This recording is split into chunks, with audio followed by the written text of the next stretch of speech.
Hello, Dr. Crossan. My name is Chris Vigala. The following video presentation is for class PS 500 and is titled Poverty and Pollution in China.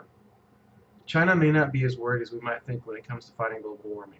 Of China's 1.37 billion people, 54 million people are still living in poverty. However, the number of the Chinese population living in poverty was near 735 million 30 years ago prior to China's industrialization. 30 years and beyond, indoor pollution was a problem. Now it is an outdoor problem. By trying to fix the poverty problem has turned into a pollution problem. For every molecule of pollution that China produces is not just disastrous for the Chinese, but for everyone on Earth. Whatever the kind of pollution that happens on one side of the Earth is bound to eventually affect the other side due to the direction of ocean currents or wind patterns. A study, for example, performed by scientists from the Netherlands and from NASA's Jet Propulsion Laboratory in Pasadena, California, found that the western United States reduced its production of ozone-forming pollutants by 21% between 2005 and 2010, but ozone in the atmosphere above the region did not drop as expected in response. The reason? A combination of naturally occurring atmospheric processes and pollutants crossing the Pacific Ocean from China. Over China, ozone increased about 7% in the mid-troposphere. The researchers found two causes. First, the Chinese emissions of ozone-forming pollutants increased 21% during these years. Second, an unusually large amount of ozone drifted down from the stratosphere as a result of several periodic natural cycles, including an El Niño event in 2009-2010. The Chinese government knows of the consequences of global warming, but they do not know what will happen if they slow factories down. People will go back to living in poverty. Poverty and pollution is a double-edged sword in China. Chinese legislatures have approved amendments to China's 15-year-old pollution law that grant the state new powers to punish offenders and create a legal framework to cap coal consumption, the Asian government's biggest source of smog. The ruling Communist Party has acknowledged the damage that decades of unrestricted economic growth have done to China's skies, rivers, and soils. It is now trying to equip its environmental inspection offices with greater powers and more resources to tackle persistent polluters and the local governments that protect them. The amendments are expected to make local governments directly responsible for meeting environmental targets.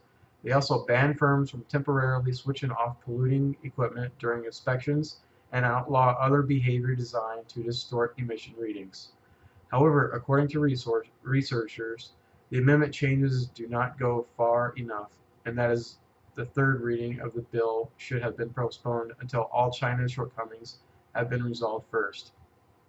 Lawmakers had rejected proposals to include specific coal consumption targets in the law and also ruled out clause allowing local authorities to set their own restrictions on car use. The official Xinhua news agency said earlier this week Wang Yi, head of the policy committee of the China Academy of Sciences and a member of the NPC Standing Committee, told China media the law fails to set clear goals on emissions and air quality standards. Almost 350 cases yield 282 million yen, or $44.27 million in fines from people who violated environmental guidelines. A great majority of the fines were given to businesses in Hebei province, as it encloses capital city Beijing. In over 1,300 cases, the fines actually limited or stopped production, and many lawbreakers even found themselves on administrative detention.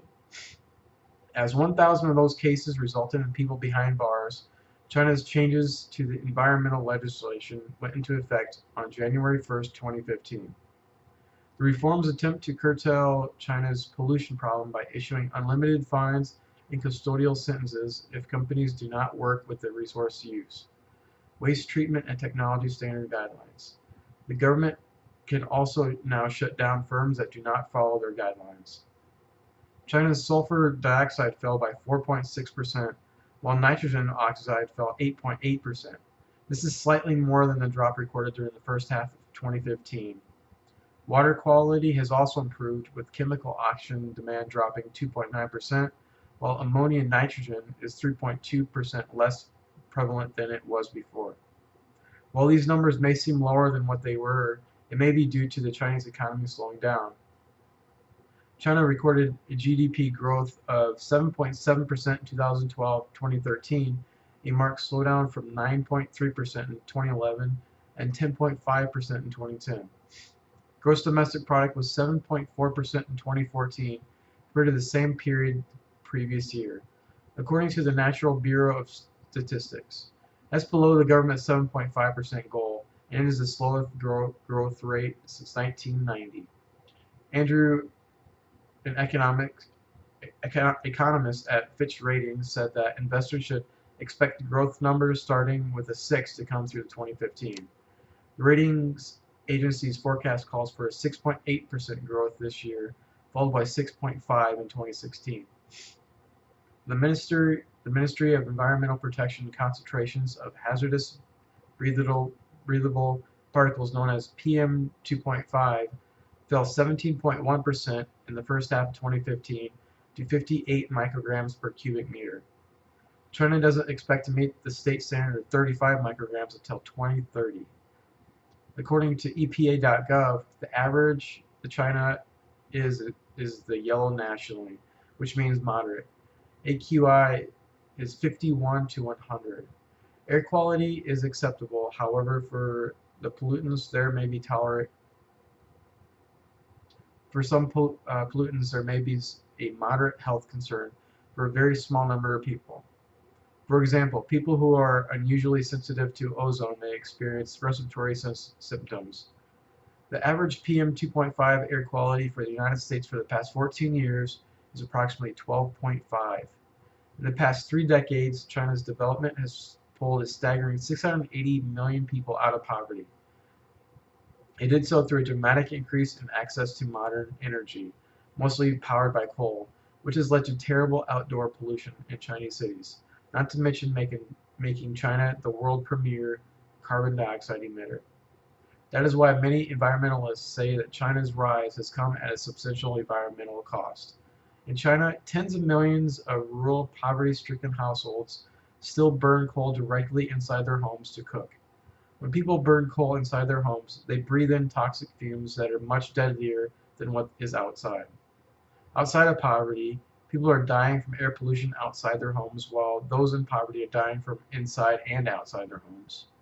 This same issue has happened before in all other industrialized countries.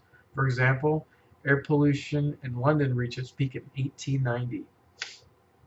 For the 1.37 billion people, it might be a little too late to try to prevent pollution unless they transition to clean energy much quicker than what they are now, but that could also have a negative effect on poverty. At the same time, the People's Republic of China have the manpower to build on its infrastructure by pulling people out of poverty and preventing a much faster death. Transitioning now would come at a great cost to an economy that manufactures a large amount of global products. By changing the way a factory makes something could cause less product to be made and jobs would be lost in transition. China needs to maintain at least a 7% increase in GDP every year just to support its growing population. However, if China continues on the path they are going, 4,000 plus people will continue to die every day in the direct cause of pollution. Coal consumption is stated to increase until the year 2030. Also, the United States, in a way, exports a large portion of its greenhouse gases to China. American companies in search for cheap labor has found its playing grounds in China in order to put a large portion of its profits into the CEO's bank account.